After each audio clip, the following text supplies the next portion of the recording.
இஸ்ரவேலின் ஜெயபலமானவரே, எங்களை ஒன்றும் இல்லாமையிலிருந்து இவ்வளவு தூரம் கொண்டு வந்த தகப்பனே, இவ்வளவு தூரம் தட்டி கொடுத்த தகப்பனே, ஹல்லேலூயா. இந்த காரியம் கர்த்தரால் வந்தது. ஒரு ஸ்ட்ராங்கான ஒரு டிசிஷன் அப்பா, ஒரு திறமையான ஒரு வார்த்தை, பதட்டமே இல்லாத ஒரு தீர்மானம்.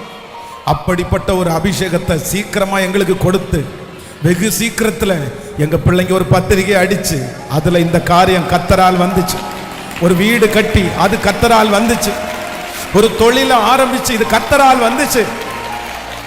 இந்த வார்த்தையை எங்க வாயிலிருந்து சீக்கிரமா நீங்க உச்சரிக்க பண்ண போகிறதற்காக ஸ்தோத்திரம். இதோ ஆலயத்துக்குள்ள நிக்கிற பிள்ளைங்க, ஆன்லைன் மூலமா அந்த சத்தத்தை கேட்கிற பிள்ளைங்க, தகப்பனே உங்க வருகை தாமதிக்கும்னா நெக்ஸ்ட் இயர் நிறைய பேர் எங்க பிள்ளைகளை பார்த்து சொல்லணும், இது எப்படி இது எப்படி இது எப்படி.